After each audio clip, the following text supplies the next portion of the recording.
My name is Ari Singer. I'm CTO of TrustiPhi and co-founder, security architect, and I've been involved in the Authenta program and trusted computing for a really long time.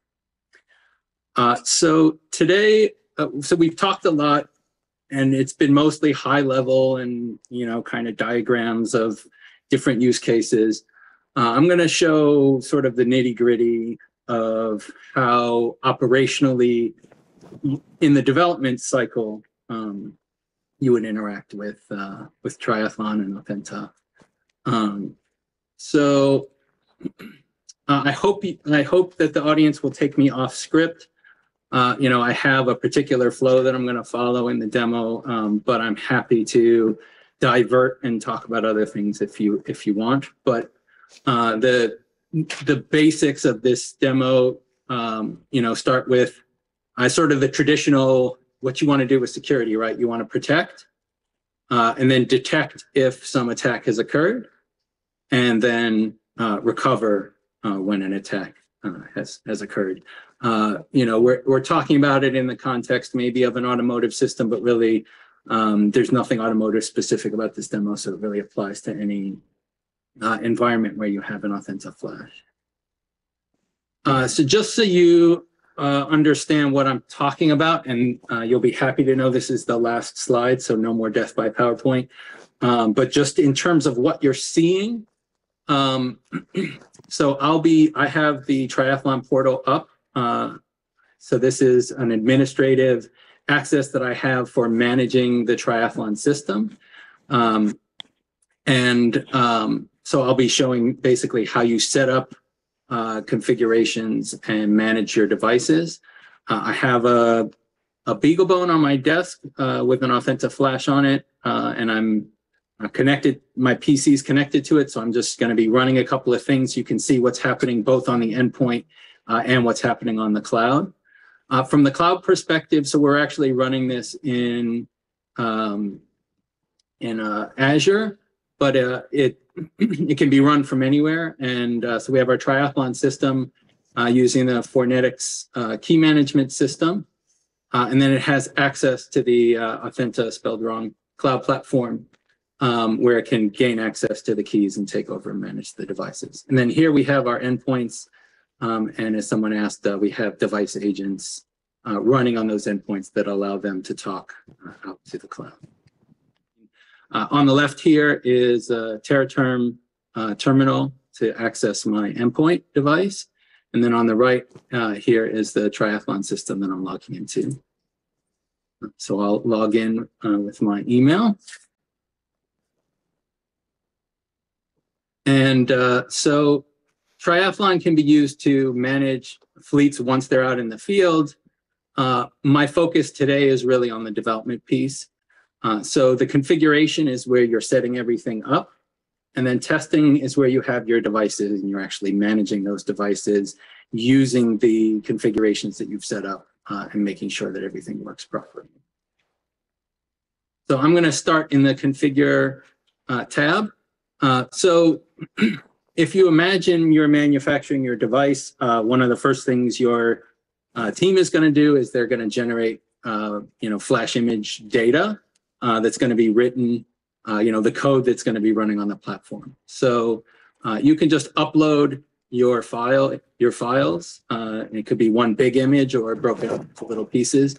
You can upload that into the Triathlon system, and then you place them down into configurations for writing to your devices. So I'm going to go into the Authenta workshop profile.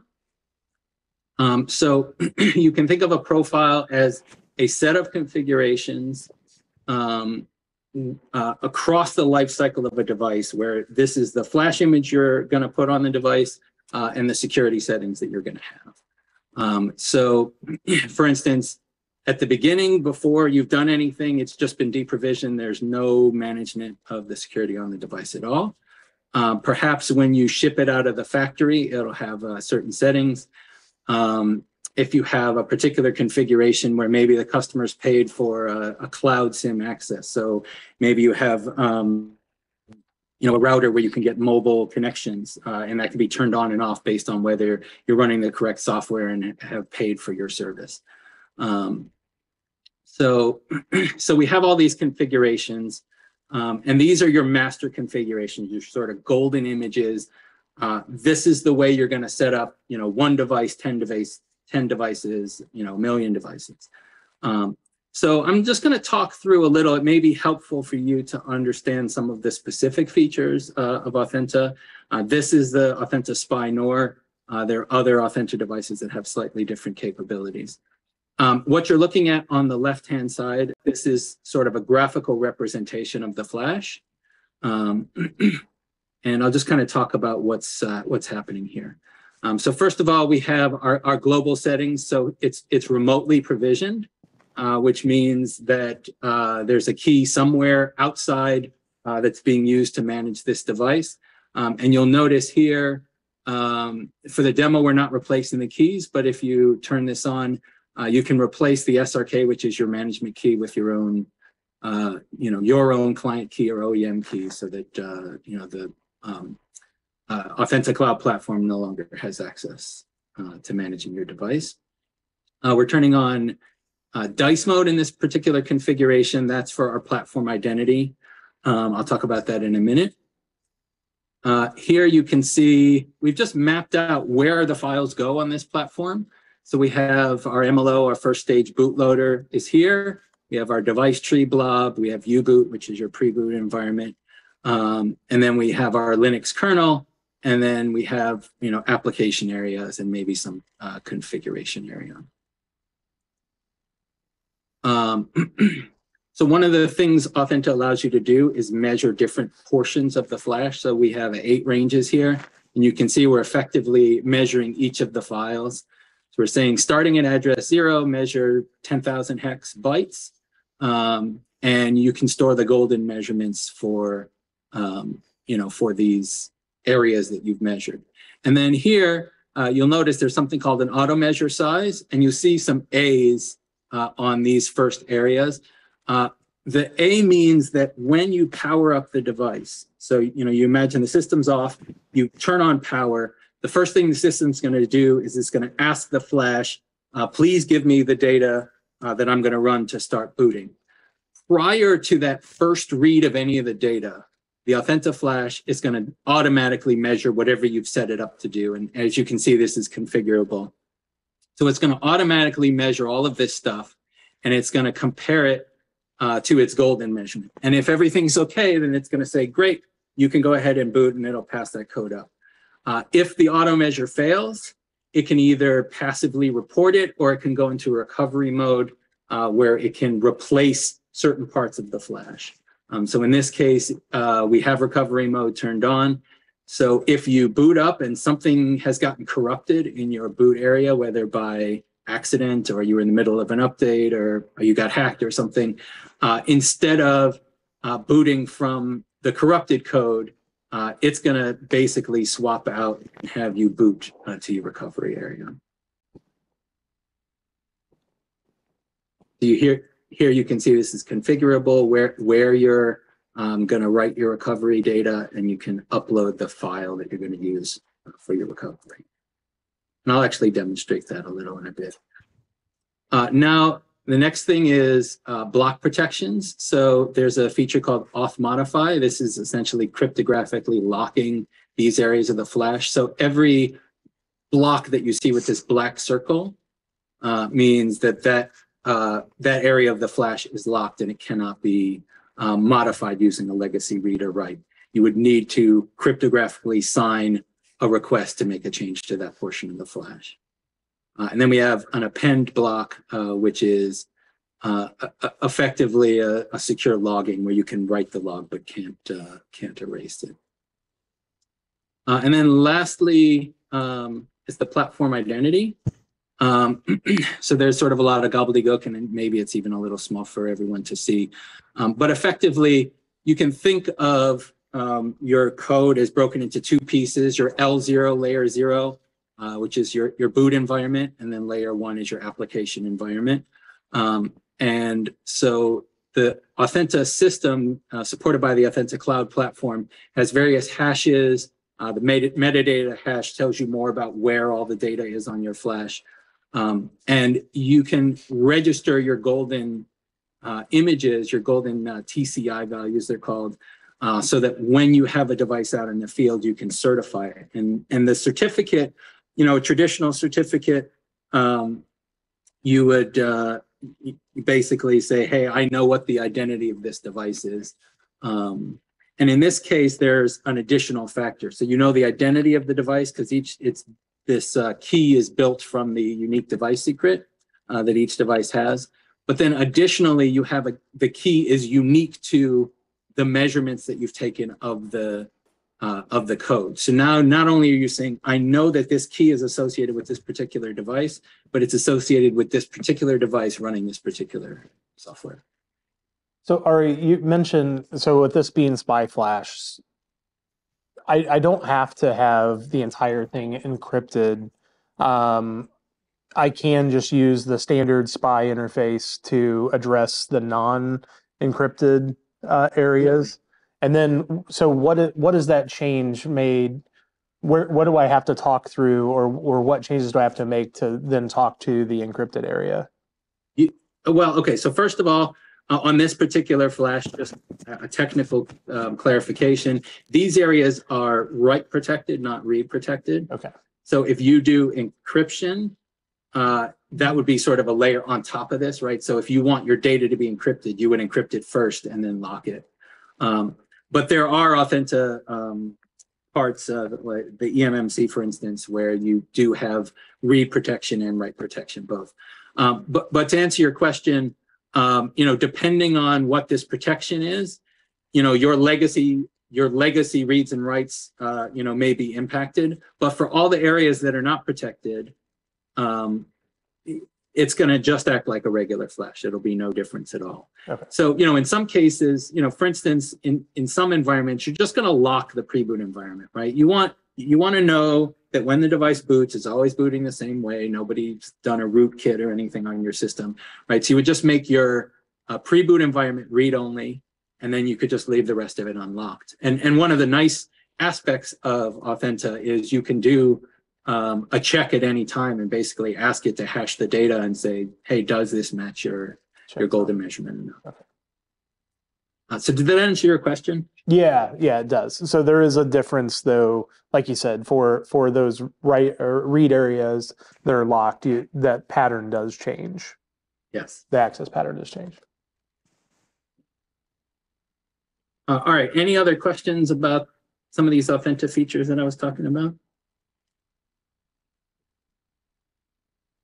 Okay, great. All right. So we've set up this profile, and the profile has a whole bunch of configurations. And now you can see I have a bunch of devices here. This is the device that's sitting on my desk. All right. So you can see I've already registered my device. Registration is essentially done by, it's a secure onboarding of the device into the cloud. And so this has already happened, but I'll show you, you can see it has a unique ID here. And so if I want to look at my device, I can just go in. Now I'm on the device on the left-hand side here and just ask it to request the UID.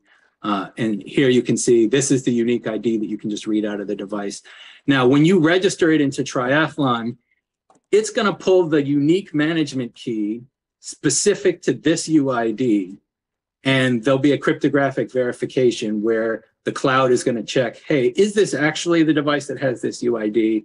And if the device responds correctly, then you know that you actually have that particular flash device in your possession.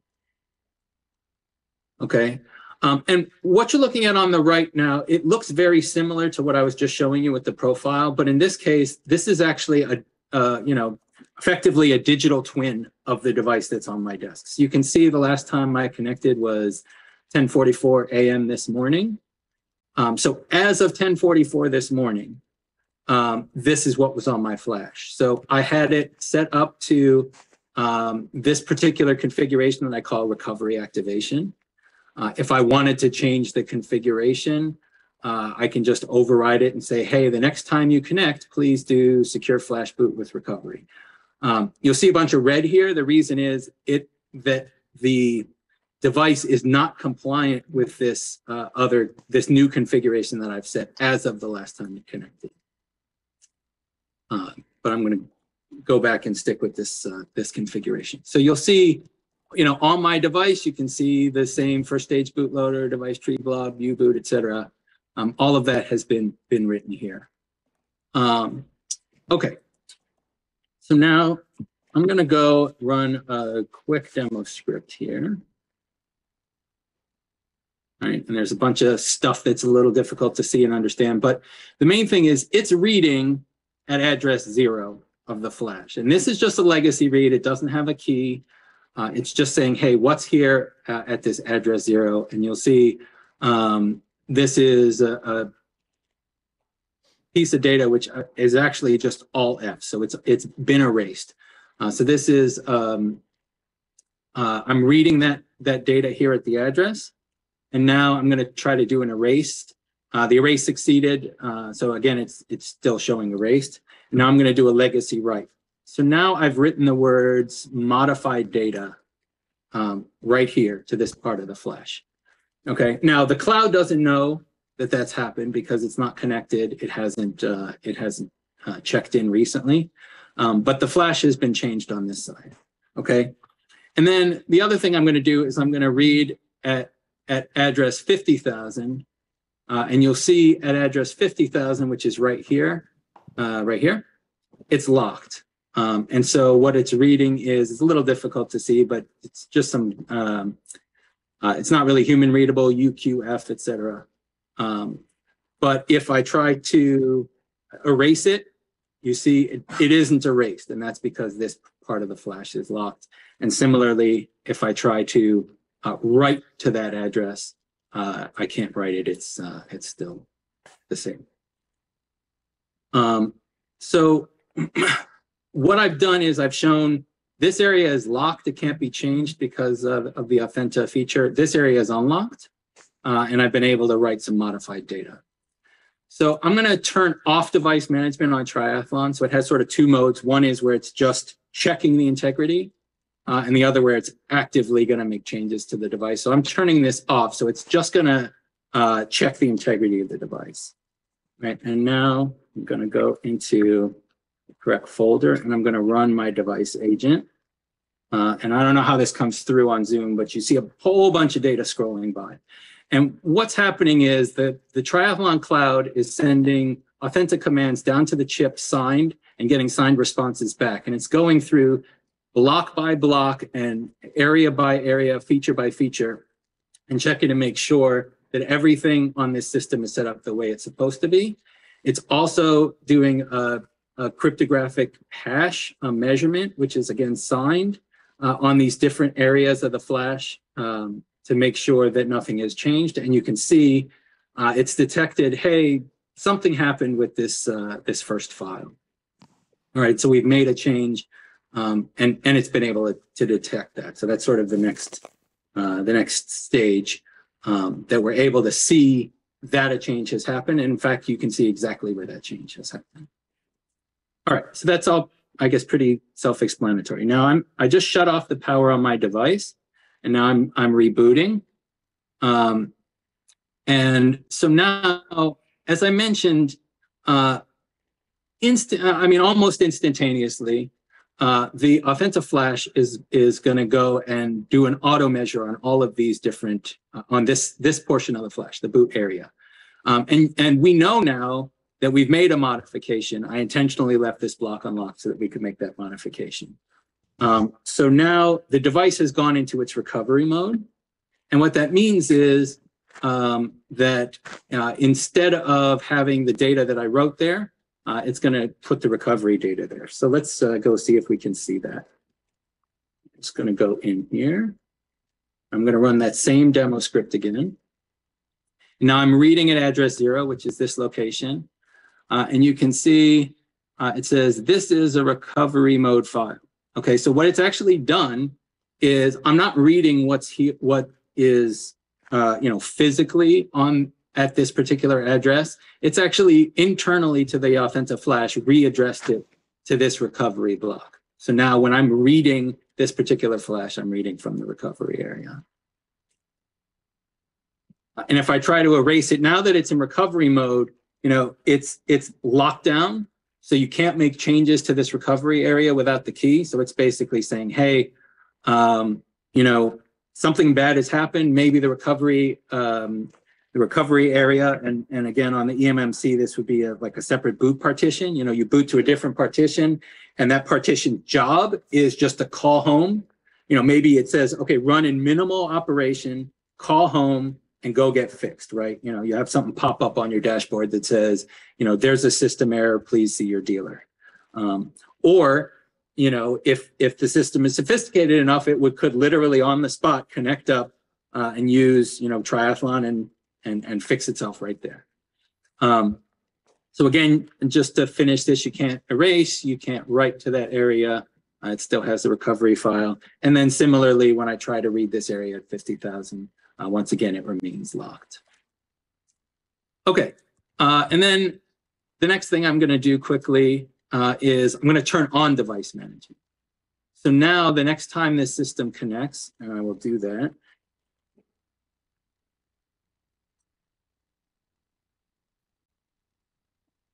So next time the system connects, now it remembers that the last time it connected, it was bad, but it doesn't assume that that's still the case. So it's going through and it's doing the same exact process. It's going through, it's checking every portion of the flash, and it's going to go see, hey, at some point it's going to determine, hey, there's a problem here. And now actually I'm going to pause it right here.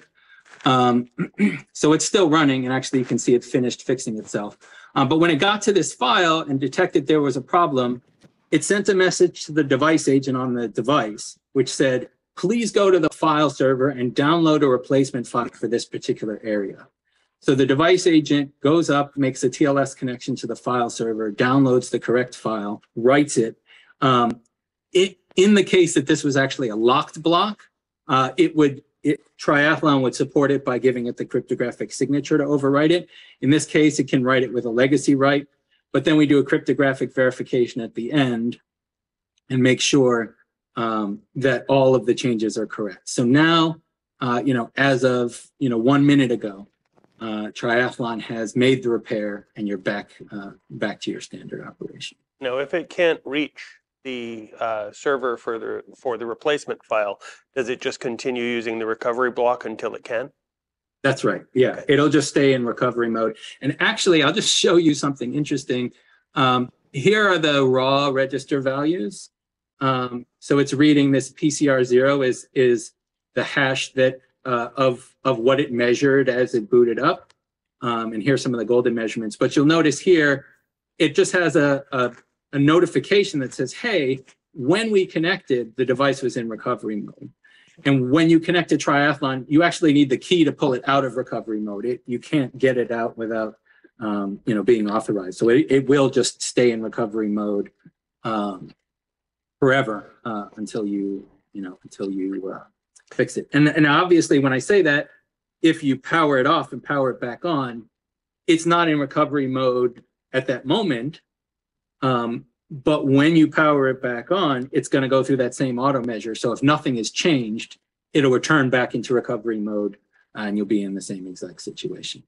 So roughly, what's the boot time of this U-boot with the data checking versus a standard U-boot that's not doing this?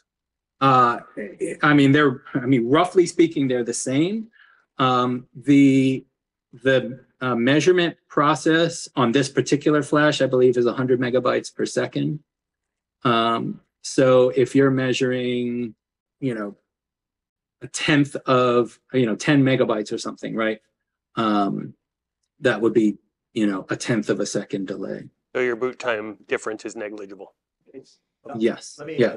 And an interesting thing is, a lot of vendors already have some kind of secure boot capability, right, where they have a digital signature on their image.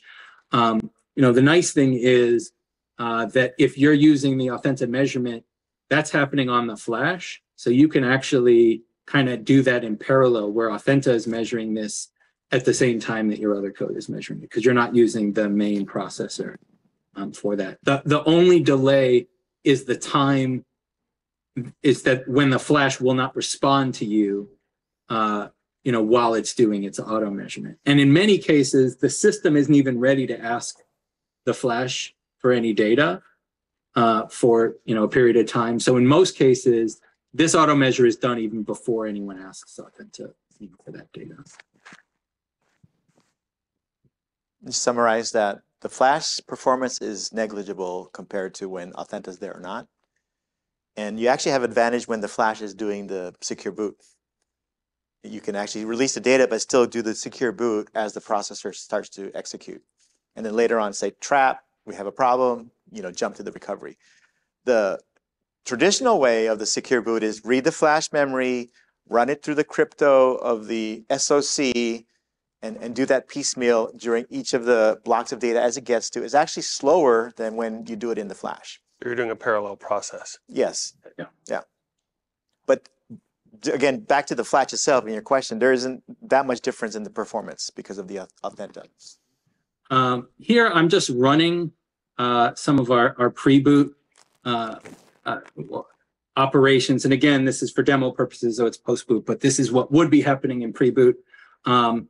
So when we talk about the platform identity and getting a certificate for our device, I just want to show locally, you can read a lot of these registers. So here, our local software is reading the CRTM addresses. You can see the auto measure size is AB000, you know, that it's reading from the device. And here you can see that's same.